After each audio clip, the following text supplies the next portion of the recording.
Bridge ಮೇಲೆ.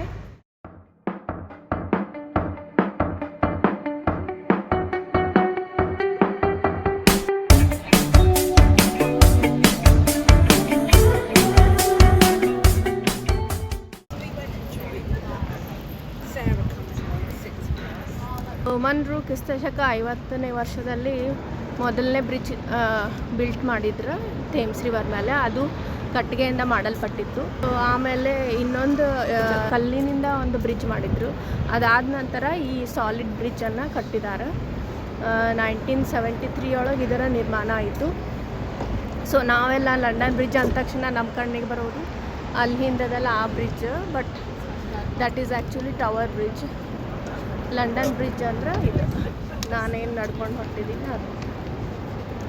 So ಇಲ್ಲಿಂದ cross ಮಾಡಿದ್ರೆ ನಮ್ಮದು ಅಟ್ರಾಕ್ಷನ್ ಬರುತ್ತೆ, ಅದೇ ದ ಮಾನ್ಯುಮೆಂಟ್.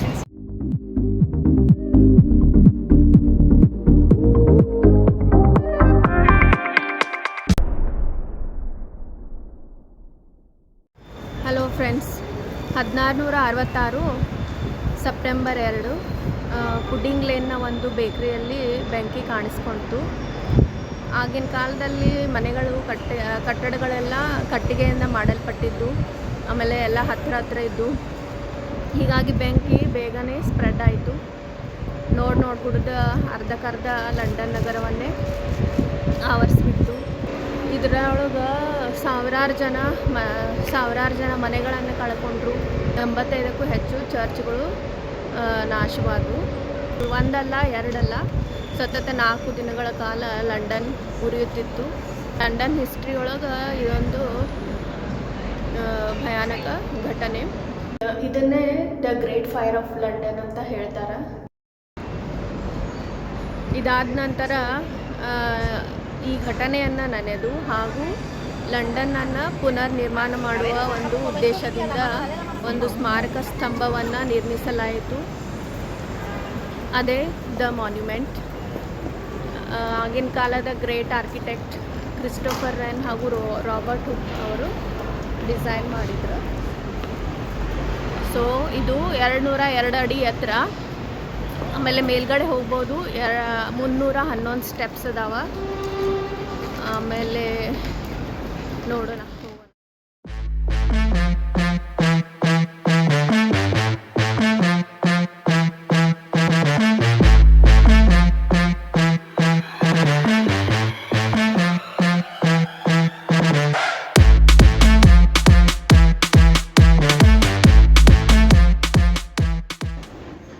ಸೊ ಮೇಲ್ಗಡೆ ಹೋಗ್ತಾ ಇದ್ದೀನಿ ನಾನು. ಸ್ಪೈರಲ್ ಸ್ಟೆಪ್ಸ್ ಅದಾವೆ.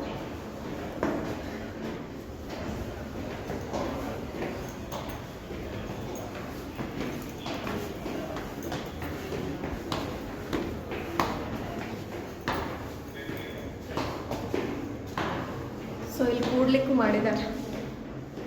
ಇಲ್ಲಿ ಕೆಳಗೆ ಕೂಡ್ಬೋದು. ಇಲ್ಲಿ ಸೀಟ್.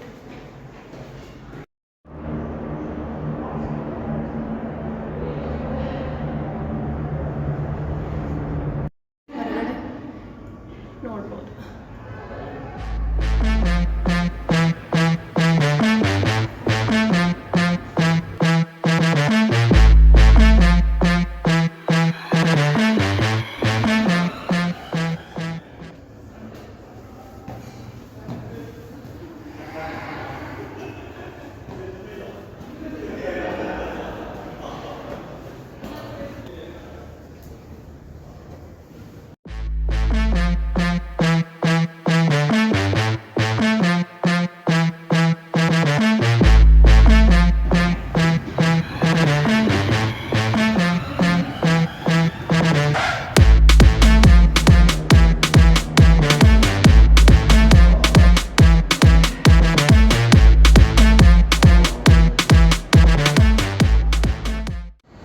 ಫ್ರೆಂಡ್ಸ್, ಮ್ಯಾಲೆ ಬಂದೆ ನಾನು. 311 ಸ್ಟೆಪ್ಸ್.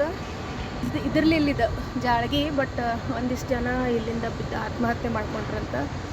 ಸೊ ಸೇಫ್ಟಿಗೋಸ್ಕರ ಮತ್ತು ಜಾಳ್ಗಿ ಹಾಕಿಬಿಟ್ಟಾರೆ. ಇಲ್ಲೇನು ಕಾಣತ್ತದ, ಇದು ಬಿಲ್ಡಿಂಗ್ ಶಾರ್ದ. This is the tallest building in UK. Thames river.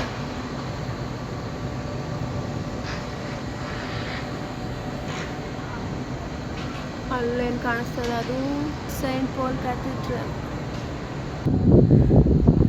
ಇಲ್ಲೆಲ್ಲ ಆಫೀಸ್ ಬಿಲ್ಡಿಂಗ್ಸ್.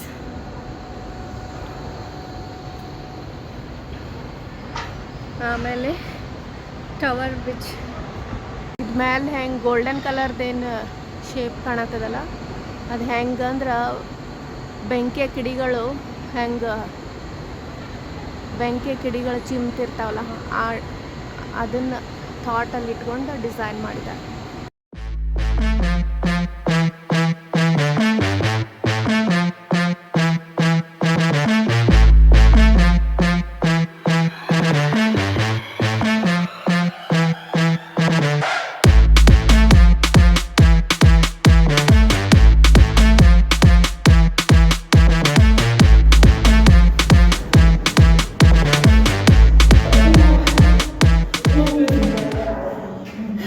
ಇನ್ನೊಂದೇನಂದ್ರೆ ಇದು ಯಾರು ಮ್ಯಾಲೆ 300 ಸ್ಟೆಪ್ಸ್ ಮ್ಯಾಲೆ ಹತ್ತಿ ಬರ್ತಾರಲ್ಲ ಅವ್ರಿಗೆ ಸರ್ಟಿಫಿಕೇಟ್ ಕೊಡ್ತಾರಂತ ಹೇಳಿದ್ದಾರೆ.